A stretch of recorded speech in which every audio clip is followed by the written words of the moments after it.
I remember when I was 6 years old. The memory starts with sunlight.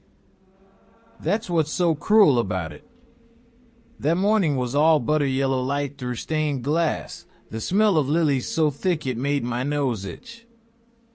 I was wearing my scratchy Easter suit, the one with the bunny-shaped buttons that Mom insisted would make me look sweet for the Lord. Sunday school was in the basement. This long hallway with classrooms branching off like ribs from a spine. They'd gone all out for Easter, construction paper lambs taped to cinder block walls, a mural of Jesus smiling with children that looked wrong somehow. The eyes followed you. Sister Margaret wore those plastic bunny ears from the dollar store, the wire poking through the cheap felt. When I asked to use the bathroom, it was the one at the end of the hall. That heavy metal door with the exit sign glowing red above it. The adults always said never to go near it. It locks automatically, they warned. You'll be trapped outside. The bathroom smelled like industrial cleaner and something else underneath, something sweet and rotten, like fruit left in a lunchbox too long. I chose the middle stall. That's when I heard it, not from the next stall, but from the one on the far left. A slow, wet scraping. Not metal. Fingernails. Dragging down the partition. My child brain tried to explain it away, maybe a teacher was cleaning. But then I saw them under the divider. His shoes. Not dress shoes. Heavy work boots, crusted with dried mud. And between the laces, a single pine needle, still green.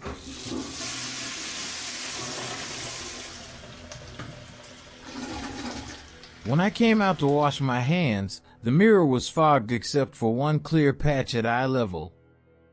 In its reflection, I watched the far stall door swing open in jerky movements, like something testing its weight. The man who stepped out wasn't wearing a costume. He was wearing someone else's skin. The bunny head was made of real fur, patches missing, one ear limp with mange. The pink inner ears weren't fabric, but rollicking flesh. The muzzle had breathing holes.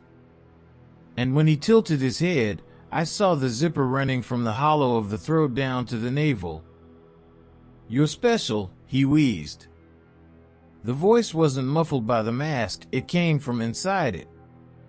From whatever was wearing it. His gloved hand pointed to the emergency exit. "Outside waits your egg." That's when I noticed his gloves weren't gloves at all. The fabric wrinkled at the knuckles. The nails were still there, painted chipped pink. Panic consumed me, but disobeying seemed impossible. The emergency door creaked open, the alarm pulsing like a racing heartbeat. And thus, as dread clawed at my throat, I found myself outside the church. The parking lot was empty except for one vehicle, a white panel van with no windows. The back door stood open, revealing darkness and the faint glint of eggshells. Hundreds, strung up like wind chimes. Standing beside it, another figure in an identical skin suit waved slowly with a hand that had too many fingers. At this moment, Sister Margaret's appeared right behind me.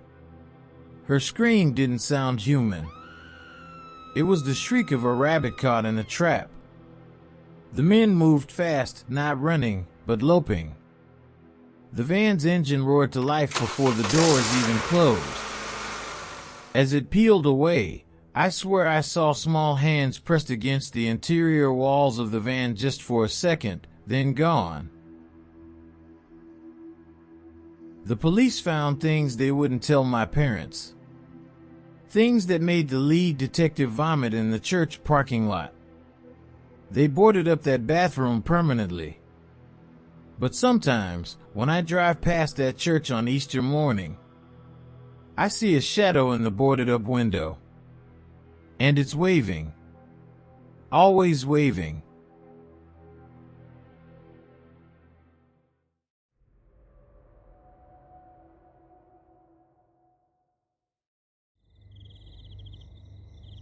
We called it Easter hunt.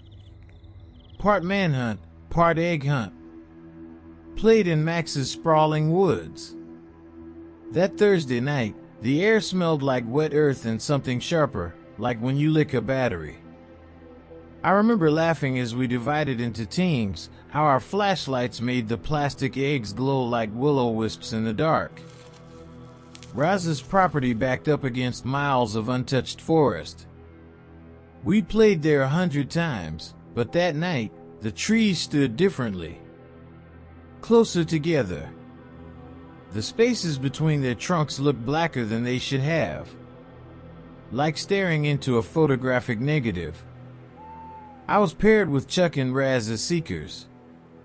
We gave the hiders 10 minutes to disappear. 10 minutes where we joked around by the shed until I noticed the mud. Fresh boot prints leading from the tree line to our hiding spot.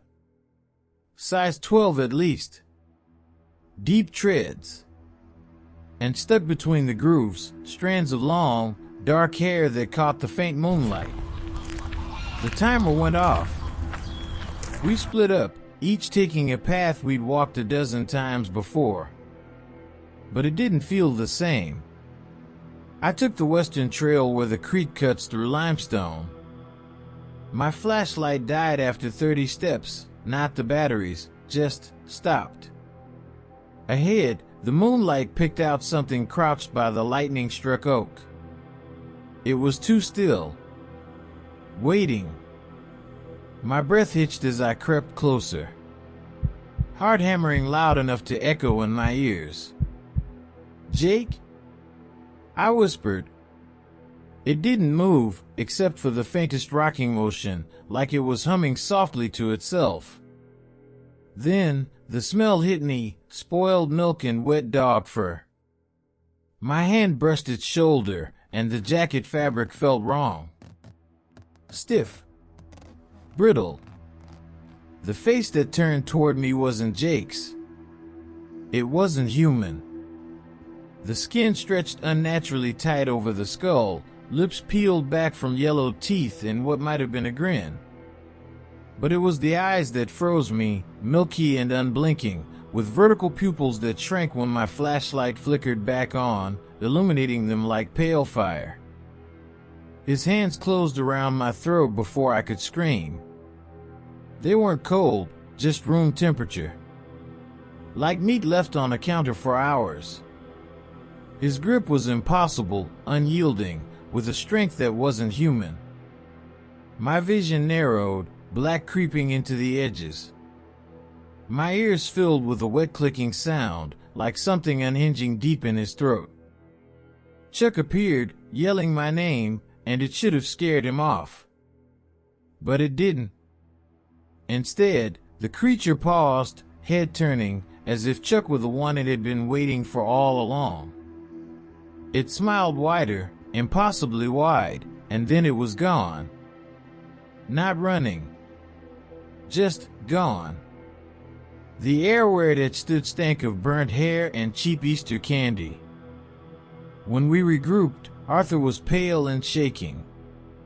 "I saw them," he whispered. "Two of them. Their knees, they bent backward." Over and over, he repeated it like a prayer. We found the eggs we'd hidden earlier, but not where we left them. They were arranged near the creek in a spiral, cracked open. Inside, no candy. Just the slimy sheen of something licked clean. Raz refused to call the cops. Said his parents would kill him if they knew people were on the property. At dawn, we went back. The shed door was wide open. On the workbench sat 3 perfect eggs we'd never seen before. Brown speckled. Warm to the touch. When we cracked one, the yolk didn't run. It unfurled. Like a tiny hand, curling and uncurling. I haven't eaten deviled eggs since. And sometimes, when I'm alone at night, I catch it, the sour stink of spoiled milk, just before the lights flicker. That's how I know he's still watching. Waiting. Checking if I'm still.